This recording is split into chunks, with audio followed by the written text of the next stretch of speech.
U.S. Supreme Court, and he was going to get a windfall in the millions of dollars. It was going to be a sure thing, but he needed all this money to pay his attorneys, to pay the processing fees, and we had fake correspondence from a U.S. Supreme Court judge. We had fake correspondence from a U.S. attorney.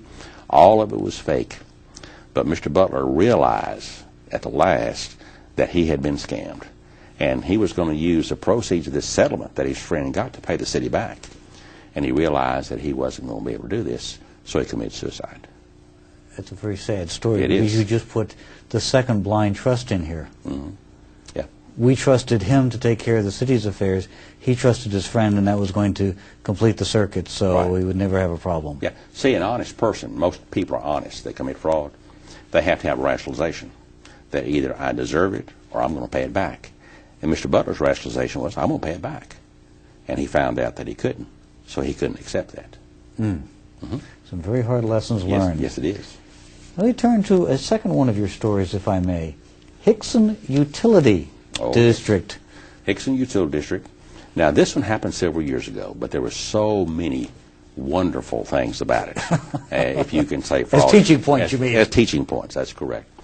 Hickson Utility District. Now, let me preface that every person associated with this audit is no longer there.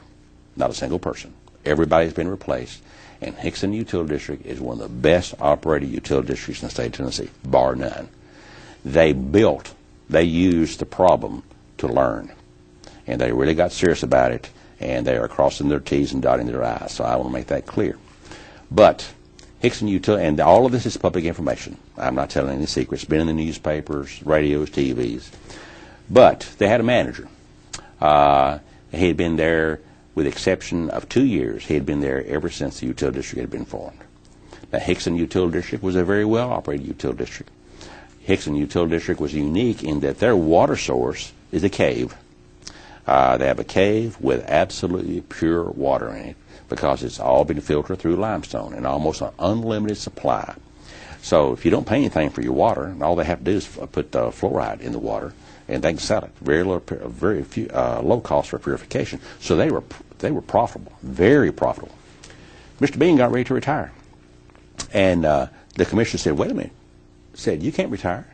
Said, "We wouldn't know how to operate this district," and that's true because Mr. Bean did a real good job, and he didn't let any problems go to the commissioners. He took care of the problems. And they enjoyed being commissioners of the district. One of them had been in there 32 years, the other 20 years, and I think the third one, something like 18 years.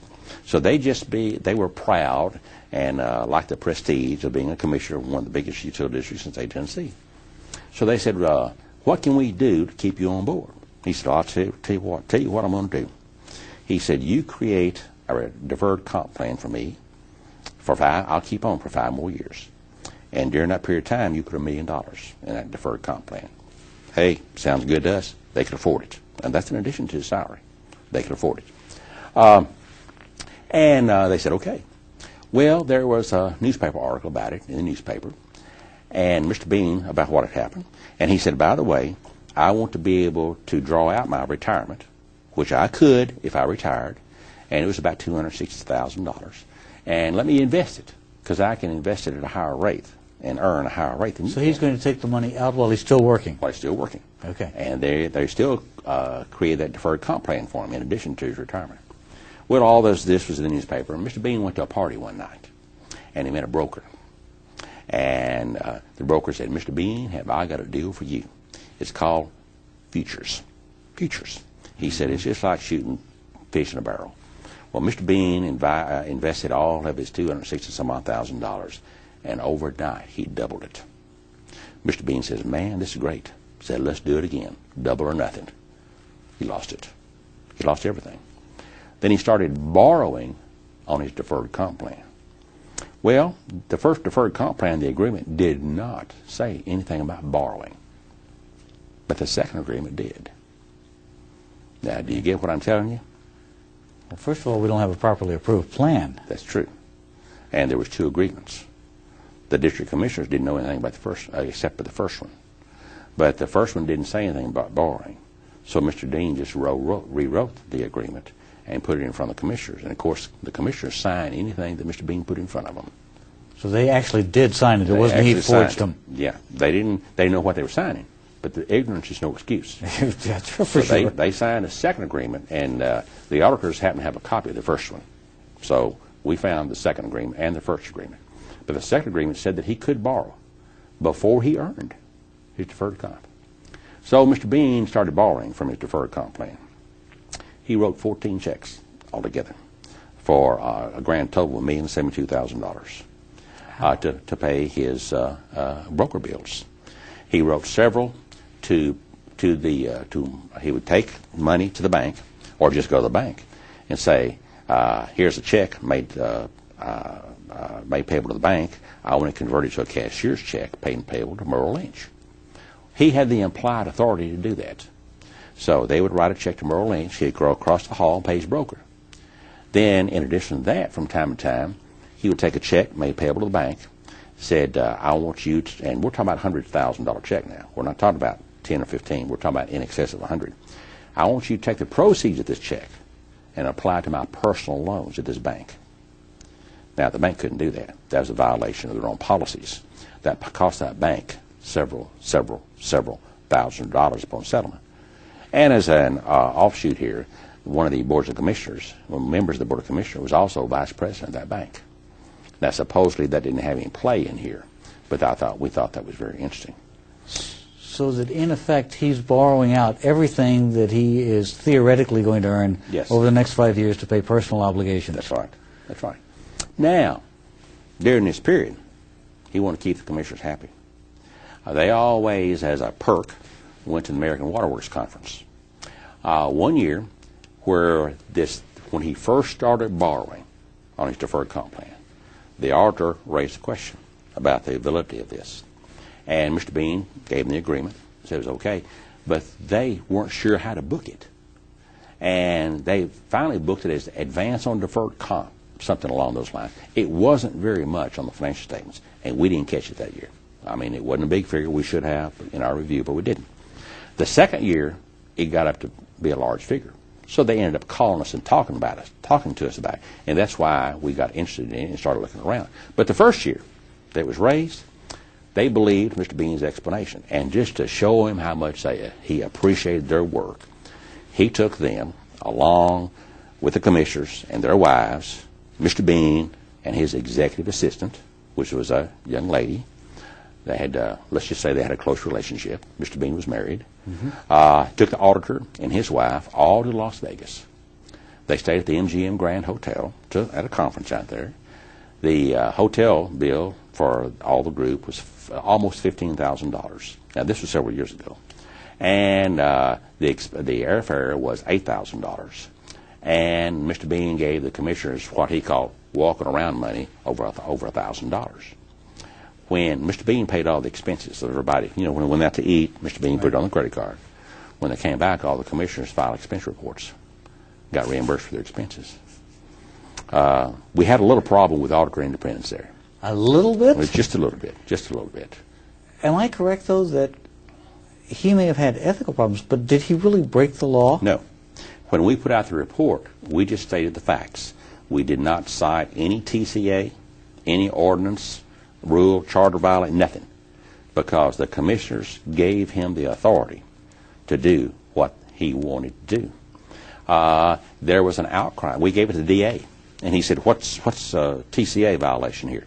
We said, we don't have one, unless you can find one. He said, well, I'm not going to prosecute. I'm not going to even present it to the grand jury. Well, there was such a heathen cry from the masses when this report hit the newspaper. The DA was inundated with calls.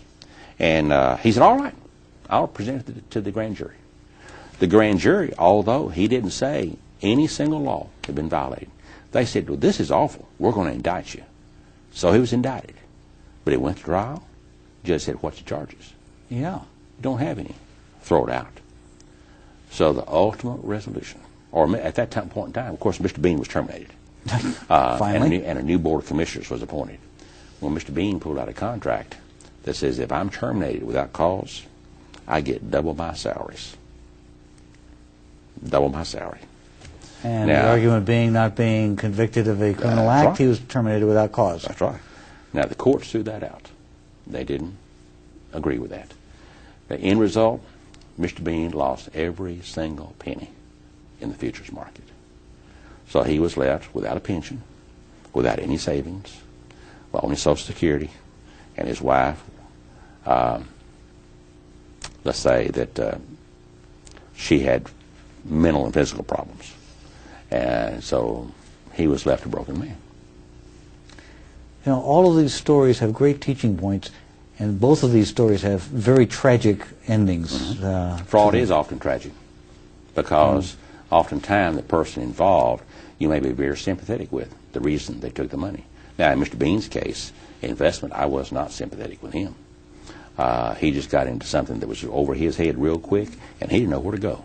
Mm-hmm. He had opportunity. So I've told you many times, three things has to occur for an honest person to steal. Opportunity, rationalization, and need. Uh-huh. Mr. Bean's need was to get that money back, see. Right. And he did that by spending more. He had the opportunity, and his rationalization was, well, I won't make it all back. Exactly. But it didn't happen. And one of the teaching points here is the apparent authority has got to be checked. Be responsible. Yeah, the Board of Commissioners had absolute, again, blind trust in Mr. Bean. They assumed that he wouldn't do anything that was right. That was wrong, excuse me. May I ask how this one popped to your attention? Well, the auditors, when he began borrowing more and more and more on his deferred account, they didn't know how to hide it or report it. So they called it to talk to us about it. And we said, well, first of all, you can't do it. You just can't do it. And let's come in and look and review the operations, because if he's doing one thing wrong, chances are he's doing something else.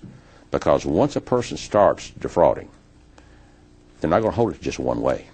It's going to be several ways. They may start off just one way, but there'll be a point in time where they can't get enough that way. So they're going to look, see what other opportunities are there. So we went in, and then, I mean, it didn't take us any time at all to determine to the extent of Mr. Bean's fraud that he perpetrated on the users of that utility district. Thank you. Go ahead. But here again, the commissioner's responsible. Right. I have never, as I've said, I've never investigated fraud where management didn't participate in that fraud by providing opportunity. Because of the three things, if you take any one away, an honest person will go someplace else to try to solve the problem. So all three things have to be there, and management provides opportunity. So if opportunity is not there, they'll find some other way to solve the problem. So management is always culpable in frauds to some extent.